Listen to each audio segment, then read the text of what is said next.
Hello and welcome back. G-Man is in the studio lab. Today I am giving a user review of the new Behringer MS-5. All my personal thoughts and opinions.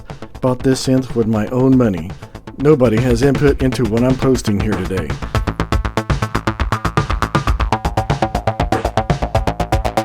The MS-5 is touted as a faithful reproduction of the Roland SH-5 all-analog circuitry. The original SH-5 is a very large, very heavy beast, and commands a price tag of over $5,000 US. And now we have the MS-5 at a fraction of the size, weight, and price. I played around briefly with a friend's SH-5, but in this video it is not intended as any kind of comparison to the original. So what, if anything, makes the MS-5 stand out from other synths? Is the MS-5 a good value for the money? Can I recommend the MS-5 to others? Let's find out. Right out of the box, let's observe the construction. The pan and flip-up panel are all sturdy gauge folded metal. The end blocks seem to be made of possibly a composite laminated material. It all feels solid and well made. The panel graphics and silkscreen are marvelous. Sliders are silky smooth. Unfortunately, there are a couple of slider tabs already bent at an angle. Slide switches have plastic actuators with easygoing detents. Flip toggle switches look good. On closer inspection, they have a plastic lever with a chrome piece over the top. The potentiometers are plastic shaft with a little play. The keys are the same quality you can expect from other Behringer synths. Like on my VC340, they wiggle and twist a bit, but they get the job done. Around the back there is a power supply barrel plug and USB port. 5-pin DIN MIDI in-out through. 1/8" keyboard pitch, CV, and gate inputs and outputs. An auto-tune button. You'll have to press and hold that for 2 seconds. The auto-tune routine takes about 2 minutes. 1/4" external inputs for trigger and audio with input level sensitivity switch. 1/4" stereo left-right outputs. Some have suggested that you can send one side to the mixer and the other to an effect send on full wet. That way you can use the front panel pan control as a wet-dry mix. Output level impedance switch. And then we have yet even more 1/4" expression foot pedal input controls. These are only expression pedal inputs. These jacks do not give you any control of the VCF via voltages sent from other external gear. I repeat, these jacks are not intended to modulate the VCF with incoming CVs from external devices. The headphones jack is very hot, like hot. Its signal is not governed by the output sensitivity switch on the back.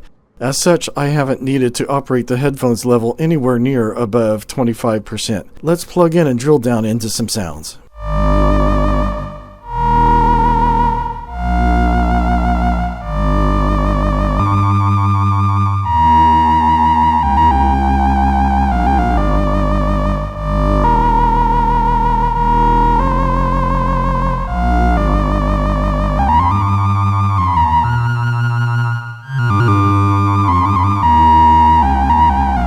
For those new to the whole MS-5 SH-5 thing, we have a beefy vintage-style analog monosynth with a quirky set of sound sculpting options. Mod wheel. The pitch bend interval is limited to 3 different selections. So my favorite, being octave of course, isn't an option here. Alternatively, you can set the bender for VCF and change the cutoff. Portamento. Variable amount can go from 0 to about 4 seconds. The fixed amount is super slow, 12 seconds. LFOs. There are 2 LFOs providing various kinds of waveforms. Each one have their own adjustable rate.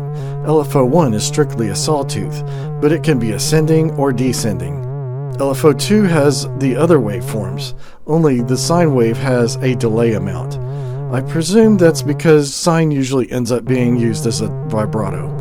When the LFO1 and LFO2 rates are set the same, there's about a 1:4 difference ratio in their actual speed. Sample and hold with lag time. Inputs for sample and hold can be sawtooth, triangle, or randomized waveform. It's odd that LFO1 and 2 have indicator LEDs and the sample hold does not, especially since down the lane, sample and hold is one of the key triggering options, and something weird with the sample time slider. The first 80% of the travel is not much of a rate change, but the top 20% has a lot rate difference. Oscillators.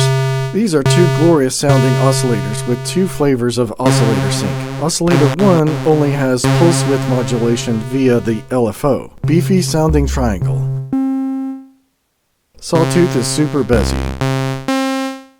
Fat square waveform. Oscillator 2 only has pulse width modulation via ADSR envelope.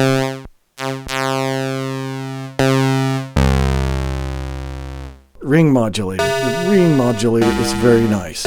You can use VCO 1 and 2, external input, LFO, or noise signals.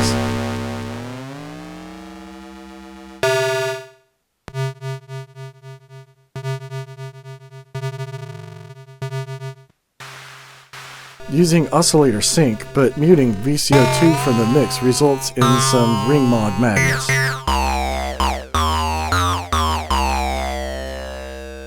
The noise generator has two flavors, white and pink. Very useful for generating percussion sounds. Mixer. Behold this powerful mixer section. You can send any audio to VCF, bandpass, both VCF and bandpass, or bypass the filters and go straight to the VCA.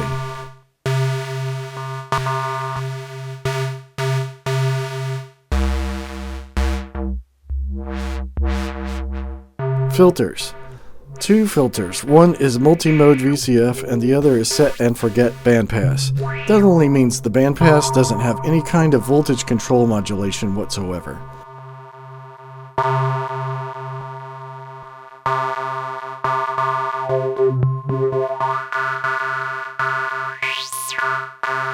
VCA.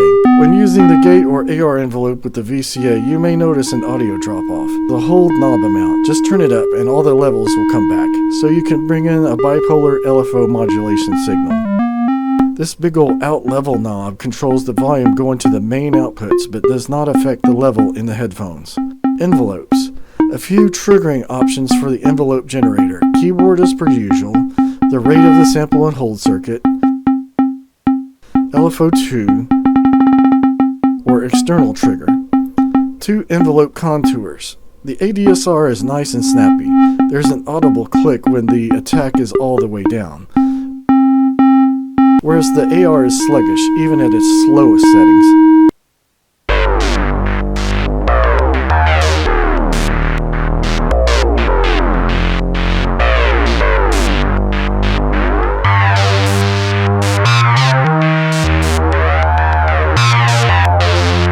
By connecting a USB cable to your computer, the Synths Tribe app has some useful stuff.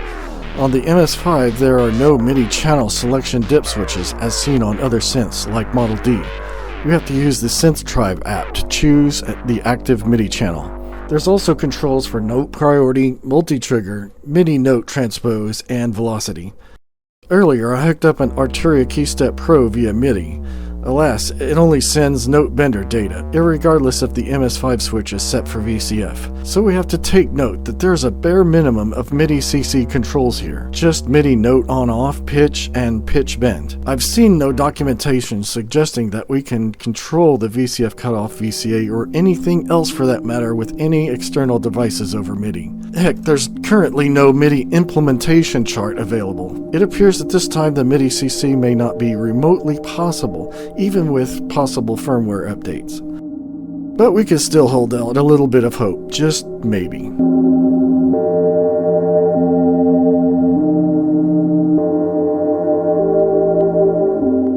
Ah, the MS-5. It sounds so good, full of mystery, some odd limitations, and yet other powerful features that set it apart. The good. It's smaller, it's lighter, it's a fraction of the cost of the original. It's got the sound. It's got the look that just begs touch me, play me, and it is fun to tweak and play. These oscillators, these filters, ring mod, snappy ADSR, just right for bass, soaring leads, and sci-fi drone sound design. MIDI note, pitch, trigger, on-off, and bender were decent additions to the original.